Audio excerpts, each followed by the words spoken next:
Hi எல்லோரும் எப்படி இருக்கீங்க? இந்த வாரத்துக்கான மீல் பிளான் சார்ட்டை வீடியோவோட கடைசியில் கொடுத்துருக்கேன். உங்களுக்கு தேவைப்பட்டுச்சுன்னா ஸ்க்ரீன்ஷாட் எடுத்துக்கோங்க. இந்த தடவை நட்ஸ் எல்லாம் கொஞ்சம் அதிகமாக வாங்கியிருந்தேன். நட்ஸ் பவுடர் தீர்ந்து போயிருச்சு. பசங்களுக்கு அந்த நட்ஸ் பவுடரை பாலில் கலந்து கொடுப்பேன். அப்படி இல்லைன்னா பேன்கேக்கில் செஞ்சு கூட கொடுக்கலாம். ஸ்கூலுக்கு நட்ஸ் சேர்த்த எதுவுமே முகில் எடுத்துகிட்டு போக முடியாது. அதனால் வீட்டில் இருக்கும்போது நான் செஞ்சு கொடுத்துருவேன். ஒரு சில குழந்தைங்களுக்கு நட் அலர்ஜி இருக்கும். அதனால் யாருமே எடுத்துகிட்டு வர வேண்டாம் அப்படின்னு தான் சொல்லுவாங்க.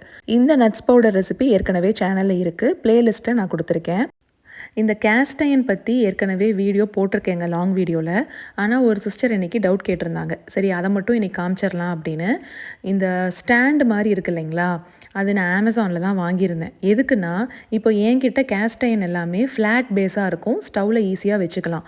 ஒருவேளை ஊர்லேருந்து நீங்கள் கடாய் டைப்பில் வாங்கிட்டு வரீங்கன்னு வச்சுக்கோங்களேன், அது இங்கே இருக்க ஸ்டவ் மேலே நிற்காது. இப்போ என்கிட்ட அதே மாதிரி ஒரு மண் சட்டி இருக்குது, அது பார்த்தா நிற்காது. இங்கே இருக்க ஸ்டவ்வோட கிரேட்டெல்லாம் ஃப்ளாட்டாக இருக்குங்கிறனால குழியாக இருக்கிற எந்த கடாயுமே நிற்காது. அப்போது இப்படி ஸ்டாண்டு தனியாக விற்கும். இது அமேசானில் தான் வாங்கினேன். ரிங் சப்போர்ட் அப்படின்னே போய் சர்ச் பண்ணிங்கன்னா உங்களுக்கு கிடைக்கும். இதுவும் கேஸ்ட் அயன் தான். 9 இன்ச் வருது அந்த ஸ்டாண்டு. கவுண்டர் டாப்பில் சூடான மண் சட்டியை வைக்கும்போது இப்படி ரிங்கு நம்ம பாத்திர கடையிலேயே கிடைக்கும் ஊர்லெல்லாம். அங்கேருந்து தான் நானுமே வாங்கிட்டு வந்திருந்தேன். இங்கே பாருங்களேன், கசகசா வேணும்னு கேட்டிருந்தேன். அவர் இந்தியன் ஸ்டோர் போனார். கசகசானா இங்கிலீஷில் என்னன்னு கேட்டார். நான் பாப்பி சீட்ஸ் அப்படின்னேன். பிளாக் பாப்பி சீட்ஸுன்றதை பார்த்து வாங்கிட்டு வந்துட்டார். நான் இதை ஃபஸ்ட் டைம் இப்போ தாங்க பார்க்குறேன். இது வரைக்கும் நான் இதை யூஸ் பண்ணதே இல்லை. கருப்பு கசகசான்னு ஒன்று இருக்குங்கிறதே எனக்கு இன்றைக்கி தான் தெரியும். மண்டே ஸ்கூல் லீவு, அதனால் டியூஸ்டேலேருந்து தான் school lunch box meal plan நான் போட்டிருக்கேன்.